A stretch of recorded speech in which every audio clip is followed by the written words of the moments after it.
Assalamualaikum warahmatullahi wabarakatuh. Perkenalkan, kami dari kelompok 9. Kami di sini akan menjelaskan tentang analisis KD 3.10 dan 4.10, sistem ekskresi. Nama-nama kelompok. Yang pertama ada Novani Indah Alamia, kedua ada Meliani, tiga adalah Fitriani, dan keempat adalah Fikri Ardiansa. Sistem ekspresi pada manusia. Selanjutnya, bahasan pokok. Bahasan pokok dalam materi kali ini yaitu pertama ada kompetisi dasar dan materi pokok, kedua adalah indikator yang harus dicapai, ketiga adalah pendekatan, model, dan metode pembelajaran, yang keempat adalah analisis materi pembelajaran. Baik, slide selanjutnya tentang kompetensi dasar 3.10 tentang menganalisis sistem ekspresi pada manusia dan mengalami gangguan sistem ekspresi serta upaya menjaga kesehatan sistem ekspresi. Sedangkan 4.10 adalah membuat karya tentang sistem ekspresi pada manusia dan penerapannya dalam menjaga kesehatan diri.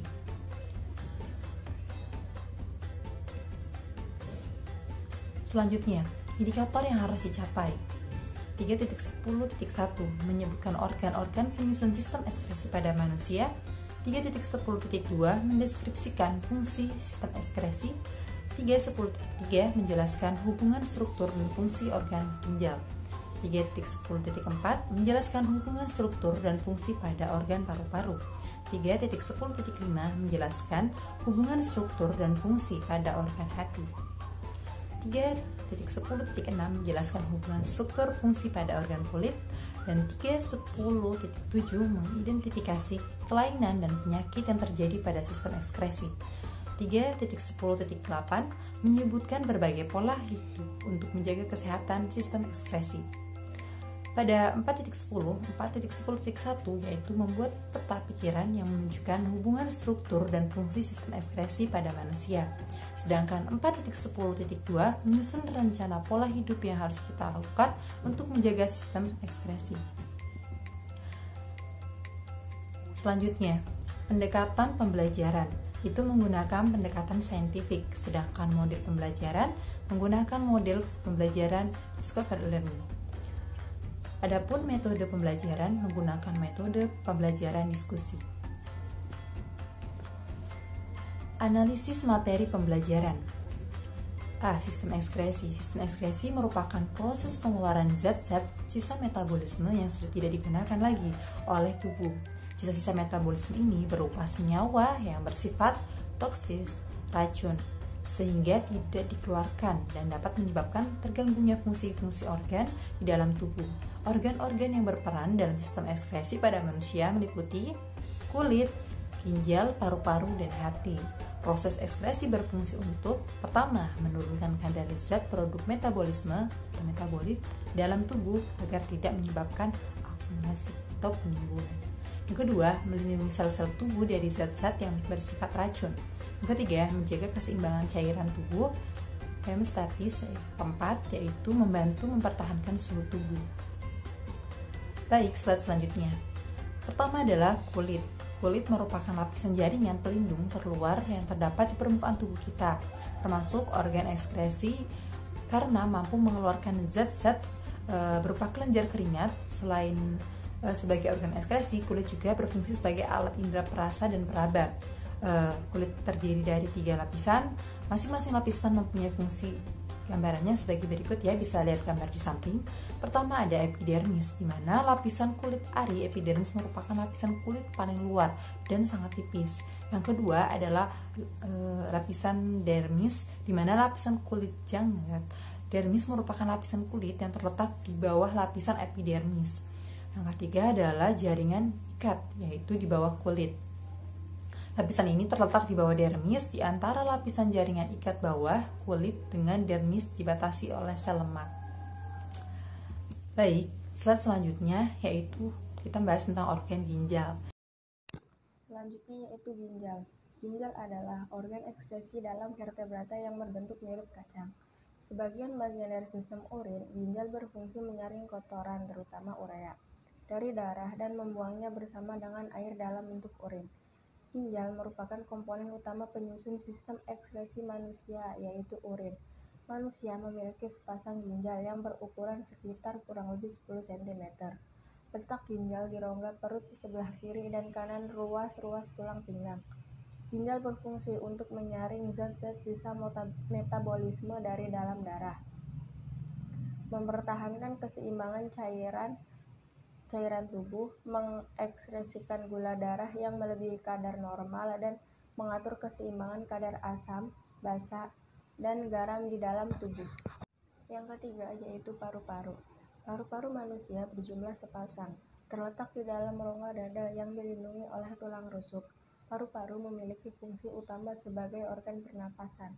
Paru-paru juga merupakan organ ekskresi yang berfungsi mengeluarkan gas-gas sisa proses pernapasan, yaitu CO2, karbon dioksida, dan H2, uap air. Yang terakhir yaitu hati. Hati berada di dalam rongga perut sebelah kanan di bawah diafragma yang dilindungi oleh selaput tipis bernama kapsula hepatis. Hati berfungsi untuk mengekskresikan getah empedu, zat sisa dari pembongkaran sel darah merah yang telah rusak dan dihancurkan di dalam limpa. Selain berfungsi sebagai organ ekskresi, hati juga berperan sebagai penawar racun, menyimpan glikogen atau gula otot, pembentukan sel darah merah pada janin, dan sebagai kelenjar pencernaan. Penjelasan organ-organ sistem ekskresi pada manusia yaitu kulit, ginjal, paru-paru, dan hati. Kulit mengekskresikan kelenjar keringat, ginjal mengekskresikan urin, paru-paru mengekskresikan karbon dioksida dan uap air, dan hati mengekskresikan empedu. Gangguan pada sistem ekskresi. Yang pertama yaitu gangguan sistem urinaria. Ada 5 jenis pada gangguan sistem urinaria, yaitu albuminuria atau ginjal bocor adalah penyakit yang terjadi akibat ginjal tidak dapat melakukan penyaringan protein, albumin. Yang kedua, batu ginjal atau kencing batu adalah penyakit karena adanya pengendapan pada rongga ginjal atau kandung kemih. Yang ketiga, diabetes mellitus, kencing manis, merupakan kelainan pada sistem ekskresi. Yang keempat, diabetes insipidus. Diabetes jenis ini disebabkan oleh kurangnya hormon ADH, antidiuretik hormon, sehingga ekskresi urin meningkat. Yang terakhir, uremia adalah keadaan toksik dalam darah karena mengandung banyak urea. Yang kedua, gangguan pada hati. Gangguan pada hati ada 2, yaitu yang pertama, sirosis hati. Sirosis hati adalah kondisi berubahnya sel-sel hati menjadi jaringan ikat fibrosa, sehingga sel-sel hati itu kehilangan fungsinya. Sirosis dapat disebabkan oleh minuman keras, makanya kamu jangan minum minuman keras ya. Yang kedua yaitu hemochromatosis. Yang dimaksud dengan hemochromatosis adalah kelainan secara genetik yang menyebabkan tubuh banyak menyerap zat besi dari makanan. Akibatnya, zat besi banyak tersimpan di dalam organ-organ tertentu seperti hati, jantung, dan pankreas. Yang ketiga yaitu gangguan pada ginjal. Gangguan pada ginjal itu dibagi menjadi 3. Yang pertama, diabetes insipidus. Diabetes insipidus adalah gangguan yang menyerang salah satu organ terpenting dalam sistem ekskresi, yaitu ginjal. Penderita diabetes insipidus mengeluarkan urin terlalu banyak karena kekurangan hormon ADH, antidiuretik hormon. ADH adalah sejenis hormon yang mengatur proses reabsorpsi cairan pada ginjal. Kekurangan hormon ini dapat menyebabkan jumlah urin meningkat hingga 30 kali lipat. Yang kedua yaitu infeksi saluran kemih. Penyakit pada sistem ekskresi ini terjadi ketika bakteri masuk ke saluran kemih, yakni uretra, kandung kemih, atau bahkan ginjal. Infeksi saluran kemih lebih banyak terjadi pada wanita, meski pria juga mengalaminya, serta bisa diatasi dengan antibiotik. Yang ketiga yaitu batu ginjal. Batu ginjal merupakan gumpalan kalsium oksalat. Ini bisa ditemui di sepanjang saluran kemih. Penderita batu ginjal merasakan sakit di area punggung atau pinggang, bahkan melihat bercak darah pada urin. Batu ginjal bisa diatasi dengan minum obat atau terapi invasif minimal, misalnya dengan gelombang kejut. Tujuan perawatan ini biasanya untuk meluruhkan batu ginjal sehingga dapat keluar lewat saluran. Baik, langsung saja, yaitu gangguan pada kulit. Kutu air. Penyakit ini timbul ketika keringat yang dikeluarkan melalui proses ekskresi pada kulit bertemu dengan lingkungan yang lembab, seperti sepatu yang kesempitan atau kena air. Lalu ada jerawat. Sebetulnya bukan diakibatkan oleh keringat yang dibuang pada ekskresi, namun keringat yang menumpuk akan mengakibatkan munculnya bakteri yang menyebabkan jerawat. Di sisi lain, terlalu sering mengelap keringat juga bisa membuat kulit kita iritasi.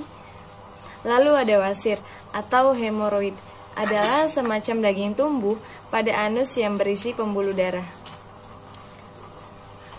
Lalu selanjutnya ada transplantasi ginjal. Nah, transplantasi ginjal adalah terapi penggantian ginjal pasien dengan ginjal yang lain yang berasal dari orang yang hidup atau orang yang sudah mati atau meninggal. Transplantasi ginjal menjadi terapi pilihan untuk sebagian besar pasien yang menderita gagal ginjal dan penyakit ginjal stadium akhir, dengan tujuan untuk meningkatkan kualitas hidup pasien. Tapi tidak bisa sembarangan memilih ginjal untuk dicangkok loh. Ada serangkaian tes yang harus dilewati pasien untuk memastikan tubuhnya cocok dengan ginjal dan pendonor. Lalu ada cangkok kulit atau skin grafting. Nah, cangkok kulit atau skin grafting adalah tindakan memindahkan sebagian atau seluruh ketebalan kulit dari donor ke resipien dan yang membutuhkannya. Kulit yang digunakan dapat berasal dari diri sendiri atau orang lain. Biasanya, kulit donor diambil dari kulit paha, punggung, atau perut. Ahli bedah dapat menggunakan cangkok kulit untuk mengobati luka atau trauma yang luas, luka bakar, area kehilangan kulit yang luas karena infeksi seperti necrotizing, fasciitis, fasciitis, atau purpura fulminans. Ada juga jenis cangkok kulit, jenis yang lebih umum melibatkan pengangkatan lapisan tipis kulit dari bagian tubuh yang sehat atau bagian donor seperti mengupas kentang. Lalu cangkok kulit, ketebalan penuh melibatkan penjepitan dan pemotongan kulit dari bagian donor. Cangkok kulit, ketebalan penuh lebih beresiko dalam hal tubuh menerima kulit, namun hanya meninggalkan garis bekas luka di bagian donor, mirip dengan bekas luka operasi sesar. Lalu, cangkok dapat diklasifikasikan berdasarkan ketebalannya, sumbernya, dan tujuannya. Autologous adalah kulit donor diambil dari situs berbeda pada individu yang sama. Juga dikenal sebagai autograf. Isogenik, individu donor yang menerima identik secara genetik. Misalnya pada hewan monozigot, hewan dari satu strain bawaan, isograf atau syngraf. Lalu ada allogenik, donor dan penerima berasal dari spesies yang sama, contohnya yaitu manusia, hewan, dan hewan. Atau anjing-anjing. Donor yang penerima berasal dari spesies yang berbeda, contoh tulang rawan sapi dan kulit babi. Lalu xenograf heterograf. Prostetik, jaringan yang hilang diganti dengan bahan sintesis seperti logam, plastik, atau keramik. Implant protestik, dengan ketebalan split stick, sebuah split thickness skin graft adalah cangkok kulit termasuk bagian epidermis dan bagian dari dermis. Ketebalannya tergantung pada tempat dan donor kebutuhan orang yang kamu menerima cangkok. Nah, ketiga ini ada hemodialisi. Hemodialisi ini sering juga disebut dengan istilah cuci darah. Proses cuci darah ini sendiri bertujuan untuk membersihkan darah dari zat-zat sisa metabolisme melalui proses penyaringan yang terjadi di luar tubuh. Umumnya hemodialisis dilakukan untuk menolong penderita gangguan gagal ginjal. Alat tersebut namanya dialiser, yang berisi membran selektif permeable dan cairan dialisa. Lanjut oleh teman saya, terima kasih. Selanjutnya dilanjut pada slide ke-17, yaitu tentang cangkok kulit atau skin grafting. Cangkok kulit atau skin grafting ini adalah tindakan memindahkan sebagian atau seluruh ketebalan kulit dari donor ke yang membutuhkannya. Kulit ini digunakan dapat berasal dari diri sendiri atau dari orang lain. Biasanya donor kulit diambil dari punggung, bisa dari paha, bisa dari pantat ataupun perut. Ahli bedah dapat menggunakan cangkok kulit untuk mengobati seperti luka bakar, bisa juga dari luka atau trauma yang luas, atau area yang kehilangan kulit karena infeksi seperti netrozing atau purpura pilomanis. Ada dua jenis cangkok kulit, yaitu ada dua jenis cangkok kulit. Jenis yang lebih umum melibatkan pengangkatan lapisan kulit dari bagian tubuh yang sehat, seperti mengupas kentang seperti itu. Cangkok kulit ketebalan penuh melibatkan penjepitan dan pemotongan kulit dari bagian donor. Cangkok kulit ketebalan penuh lebih beresiko, jadi resikonya itu lebih besar gitu loh, dalam tubuh menerima kulitnya. Namun hanya meninggalkan garis luka bagian donor seperti mirip bekas sesar misalnya. Cangkok dapat diklasifikasikan berdasarkan ketebalannya itu sendiri. Autologos ini di mana kulit donor diambil dari situs berbeda pada tubuh individu yang sama. Selanjutnya isogenik. Isogenik ini individu donor dan penerima identik secara genetik. Misalnya saja kembar homozigot seperti itu, atau hewan dari satu strain bawaan. Selanjutnya alogenik. Si alogenik ini si donor dan penerimanya berasal dari spesies yang sama. Misalnya saja seperti manusia, kemudian dan kucing pada kucing itu sendiri. Xenogenik ini xenogenik. Donor dan penerima berasal dari spesies yang berbeda, seperti tulang rawan sapi atau kulit babi seperti itu. Xenograf atau heterograf. Jaringan yang hilang diganti dengan bahan sintetis seperti logam, plastik, atau keramik dengan ketebalan split. Sebuah split hingga skin graft adalah cangkok kulit termasuk bagian dari epidermis dan bagian dari dermis sendiri. Ketebalannya sendiri tergantung pada tempat donor dan kebutuhan orang yang menerima cangkoknya itu.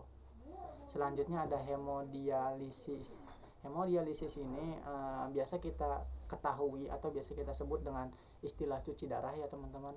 Proses cuci darah ini sendiri bertujuan untuk membersihkan darah dari zat-zat sisa metabolisme melalui proses penyaringan yang terjadi di luar tubuh. Umumnya hemodialisis ini dilakukan untuk menolong penderita ginjal.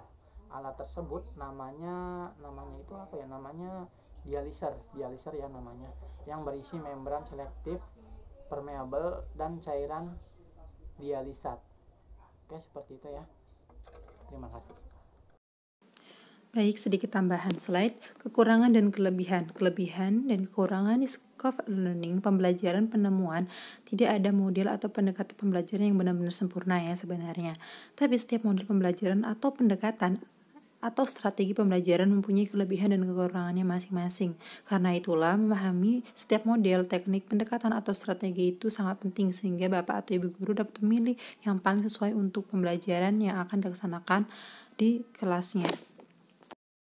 Kelebihan discovered learning. Kelebihan discovered learning atau pembelajaran penemuan berikut merupakan kelebihan-kelebihannya, yaitu pertama, mendukung partisipasi aktif pembelajaran dalam proses pembelajaran.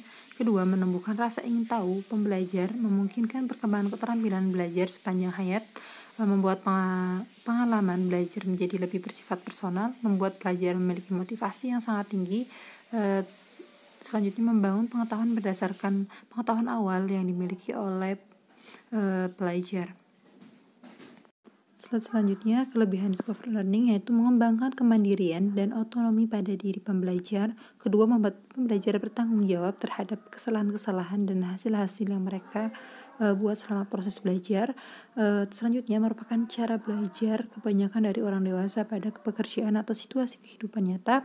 Selanjutnya, merupakan suatu alasan untuk mencatat prosedur-prosedur dari temuan-temuan seperti mengulang kesalahan sebagai suatu cara untuk menganalisis apa yang telah terjadi. Selanjutnya, mengembangkan keterampilan kreatif dan pemecahan masalah. Dan selanjutnya, kelebihannya adalah menemukan hal-hal baru yang menarik yang belum terbayang sebelumnya setelah pengumpulan informasi dan proses belajar yang sudah dilakukan. Selanjutnya adalah kelemahan discovery learning ya, di mana adanya kendala terjadi kebingungan pada para pembelajar ketika tidak disediakan semacam kerangka kerja dan semacamnya. Yang selanjutnya terbentuk miskonsensi. Yang ketiga, pembelajar yang lemah mempunyai kecenderungan untuk belajar di bawah standar yang diinginkan, dan guru seringkali gagal mendeteksi pembelajar semacam ini bahwa mereka membutuhkan remedi atau scaffolding.